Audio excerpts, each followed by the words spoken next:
here to try to share with you my thoughts, actually my life's work, which is about changing, transforming the human experience at times of crisis, allowing for rebirth.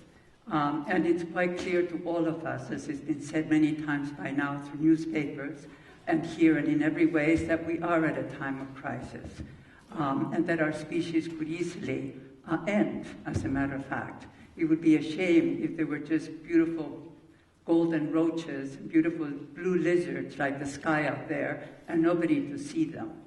Well, I'm hoping that we can maintain some kind of rebirth, and I think that comes from the smaller forms that can begin to appear and that we need to enrich and encourage them. So what do I mean by transformation? By transformation, I mean way beyond change. I'm talking about a real restructuring in appearance, characteristics, just the whole structure, the way the whole thing is. It requires, like I said, a death phase. And in order to do anything creative, we need to be able to tolerate a death phase, to sit with it, and let other things come our way. A little bit about myself. I've been an American citizen most of my life, but I was born in Peru. And Peru is a fabulous land. On one side, one edge of it is all valleys with desert. The center is the Andes, which are the second highest mountains in the world. And the third side of it is the Amazon jungle, which is filled with tribes. Some of them have never been discovered yet. Somewhere around the 17th century, my family, combination of conquerors and parts of the Spanish noble courts, arrived in Peru, conquered it, and conquered millions and millions of people, and became the ruling class. They wrote the first constitution, and my family's been ruling Peru till about 1960. That was my fate. I saw wonders. I lived an unbelievably privileged life. But then what happened? Well, the wave broke. What else was going to happen? And when the wave broke, I got to see the transition, the transformation, the true transformation of the social system. Sorry. And in that process, my family, all our wealth, everything disappeared, was given to the people. Internally, I thought, that's good. It's about time. It's their turn. But I also got very hurt. I caused deaths in my family. I was hurt in my body. And it's not easy to lose everything you own. And I had to raise a child by myself in a foreign country. So my life mission became, in a sense, my ambition became to be able to take out of the stink of death, out of pain and suffering, meaning and beauty. I was very, very grateful for the education I was given. I was given great education in fabulous schools and given all kinds of refined culture.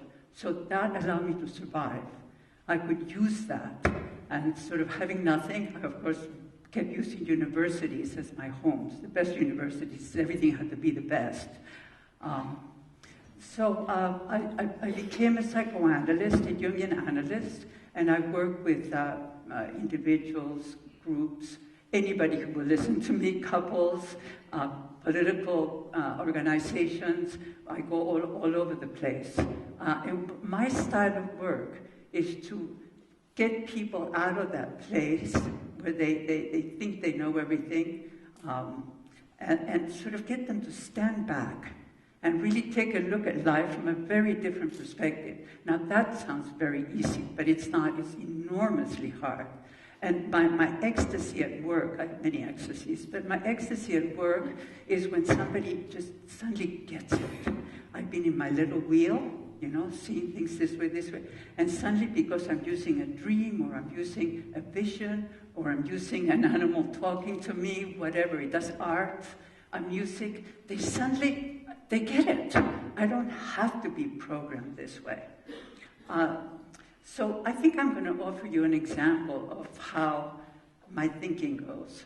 An idea came to me. It was like, oh, terrific. And this is this title of mine, the Male Seraglio. I was delighted. It's not anywhere else. I don't know if you know what a Seraglio is. It's a harem.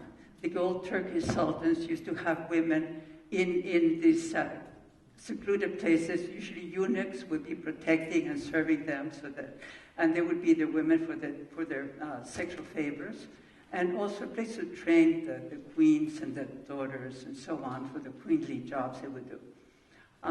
Male Seraglio is very different. I'm using it as a symbolic exercise for all of us.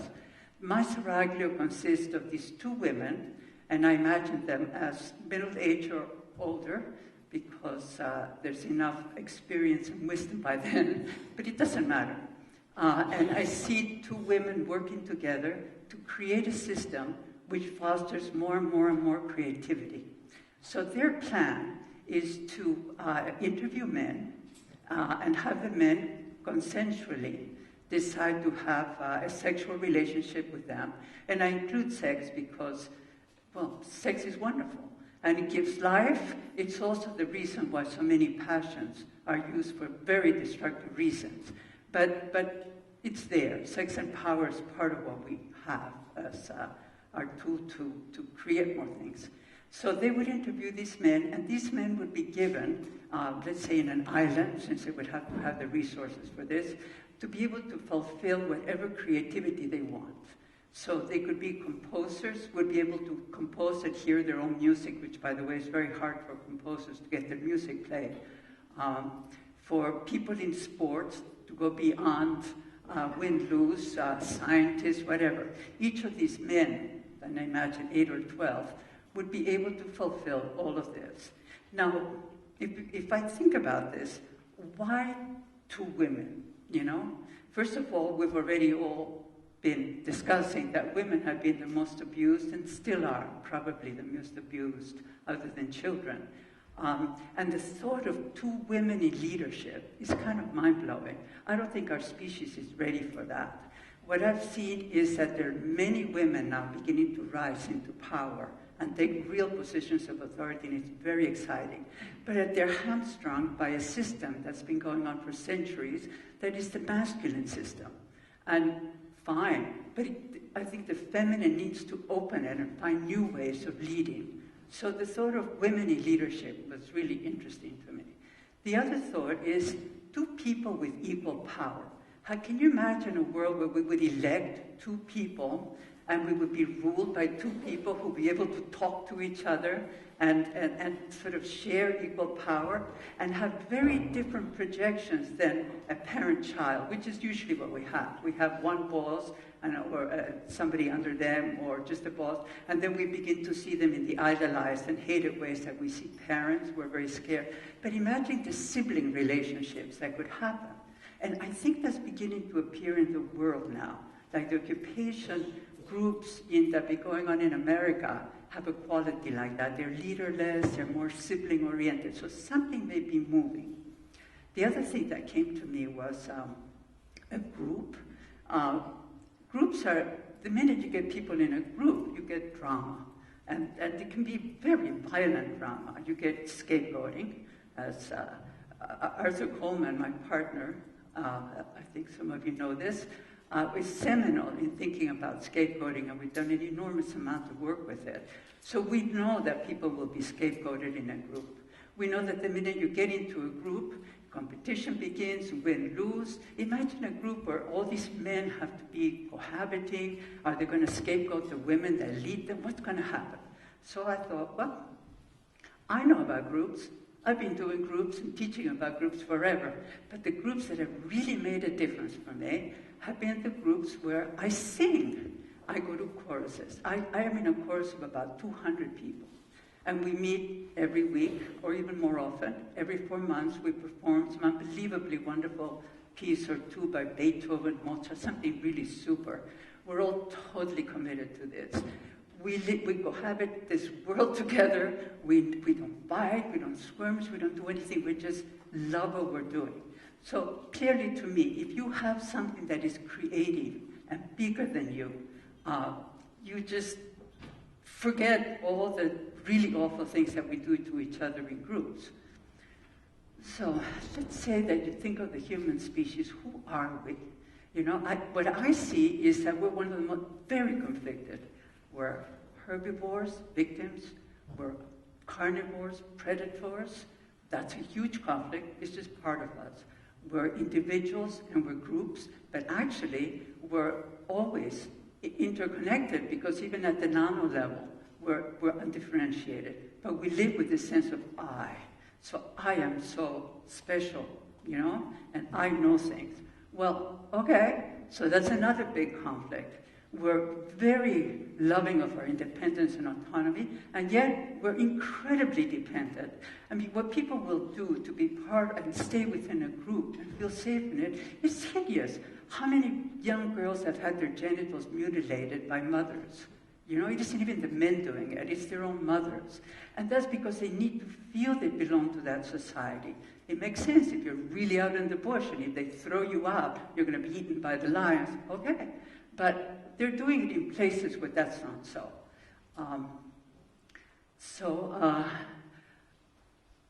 I'm looking for the patterns that guide us and use us, not the patterns that destroy us.